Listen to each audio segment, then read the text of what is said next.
Так, друзья, всем привет! Добро пожаловать на канал у меня в Канаде. И в этом видео я хотел бы поделиться с вами о том, как мы нашли вообще в Канаде единорога. Это то, как называют канадцы, когда вы находите своего семейного врача, семейного доктора.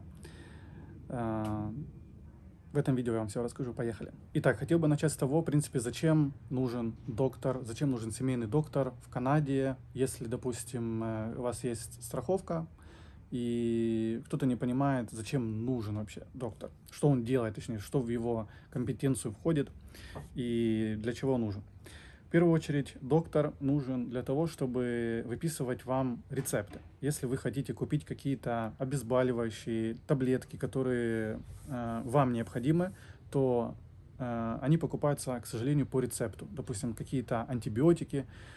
Здесь, по-моему, практически большинство антибиотиков продается с рецептом. Соответственно, чтобы вам выписали этот рецепт, вам нужен доктор. Какие-то хронические заболевания, не знаю, аллергия. Если у вас есть какие-то моменты по вашему здоровью, когда вам нужно сделать рентген, скан, то есть вот такие вот какие-то э, обследования, не знаю, нейрохирурга, еще что-то. То есть вам, то есть, нужно выдать направление на конкретно вашу болячку, на конкретно ваш случай. Вам нужен доктор, чтобы он вам выписал направление, связался, допустим, с тем-то госпиталем, который занимается, не знаю, делает скан, делает, не знаю, еще что-то, какие-то обследования, там, кровь даже сдавать. Он делает запрос в этот госпиталь, говорит, что вот у меня есть такой-то, такой-то человек, не знаю, его зовут Вова, и Вова хочет прийти, там, не знаю, 5 ноября, сделать скан головы, да, допустим, просканировать голову. И потом идет ответ уже от этого госпиталя этому доктору, что да, приходите, у нас свободно. И потом уже ваш доктор выдает вам эту бумажку, ваше направление, и вы уже с этой бумажкой идете, делаете ваш скан. Также, естественно, когда у нас есть какие-то маломальские простуды, особенно это зимний период, да, когда вы не знаете, когда вы приезжаете, вы на самом деле вы не знаете, как называются таблетки, какие помогают, какие не помогают. То есть это все для нас новое.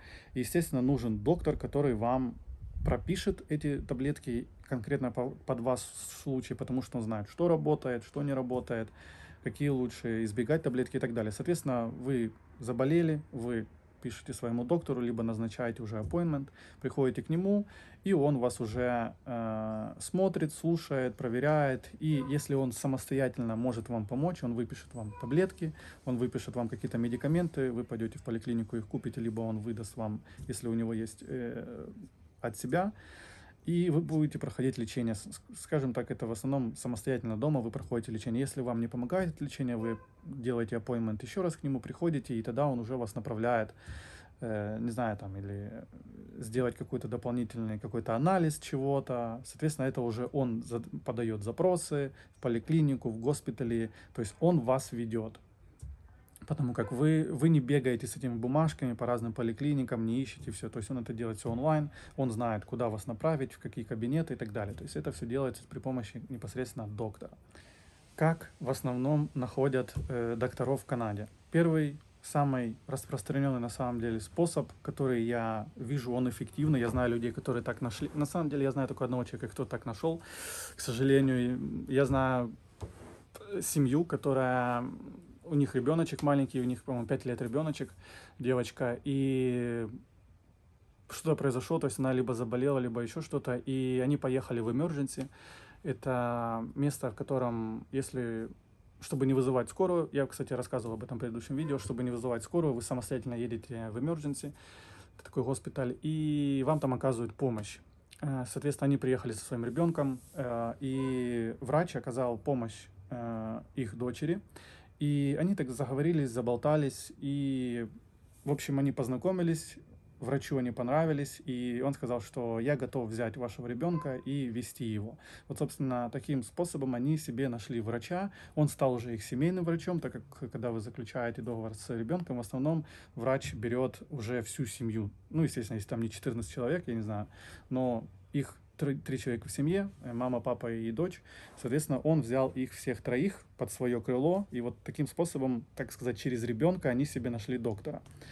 Вот. Еще один момент, это, естественно, спрашивать через знакомых, через друзей, если кого-то у кого-то есть. Естественно, это будет еще вообще фантастически, если вы знаете по соседству, если с вами сосед врач, вы можете там, не знаю, один раз прийти ему пирог принести, потом газон постричь, а на третий раз уже попроситься к нему, чтобы он вас ввел и стал вашим врачом. То есть есть такие случаи, это тоже работает на самом деле, соседство.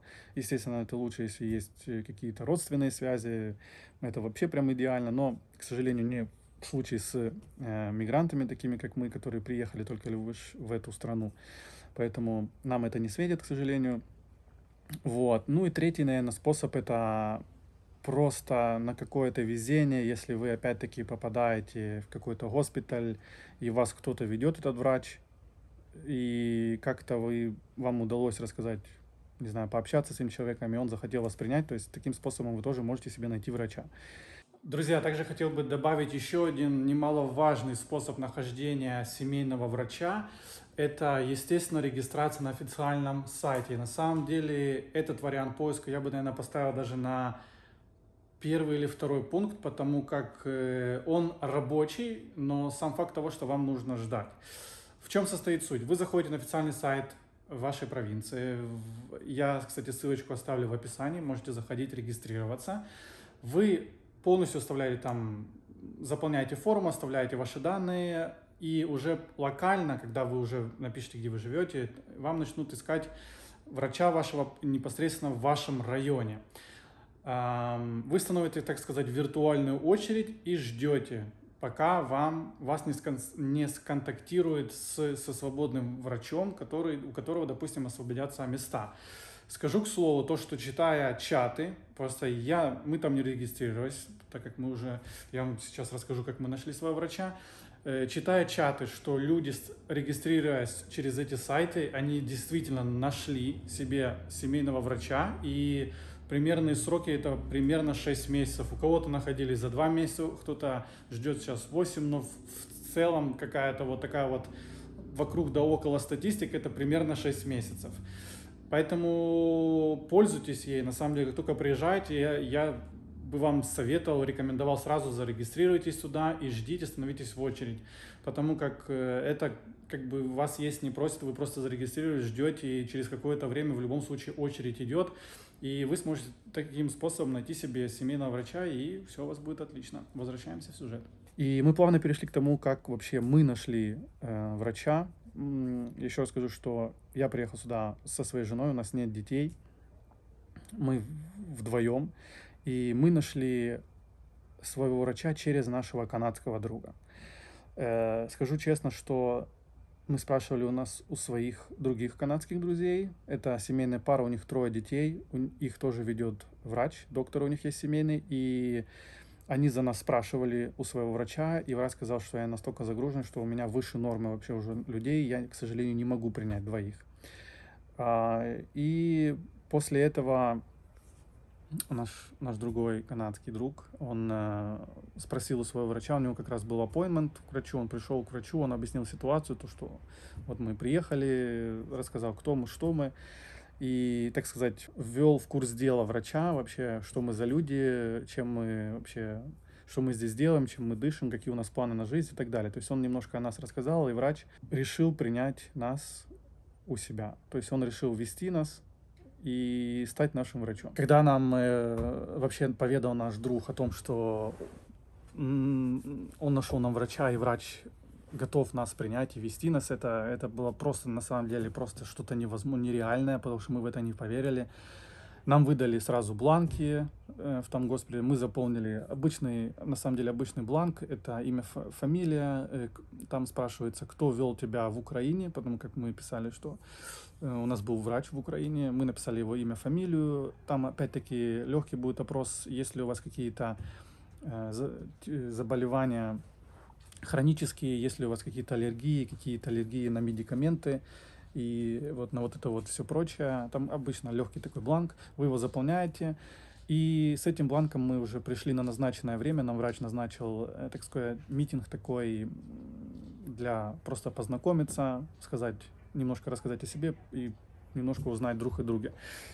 Буквально через 3 дня мы пришли на этот митинг, пообщались с ним, познакомились, он рассказал о своей карьере, рассказал, как долго он занимается вообще медициной. После этого он нам, естественно, ввел в курс дела вообще, как работает система с врачом, при каких случаях мы должны ему писать, там, как вообще устроен этот весь процесс. К слову скажу, на самом деле, что записаться вот к моему врачу, когда он у меня уже есть, не составляет никакого труда. Если я захочу записаться к нему у нас послезавтра, то, в принципе, я смогу это сделать, и он меня сможет принять. Сказанному, друзья, хотел бы подвести вообще итог о том, что, в принципе, тот, кто ищет, тот всегда найдет. И если вы на данный момент еще не нашли своего врача, не отчаивайтесь, впереди еще много времени, и вы никогда не знаете, что будет на самом деле за поворотом, за углом, за следующим. Поэтому, возможно, именно через некоторое время именно вы найдете своего семейного врача, и ваша жизнь упростится в этом плане. Спасибо вам большое за то, что смотрели это видео. Берегите себя, друзья. Всем удачи и пока. Увидимся в следующем видео.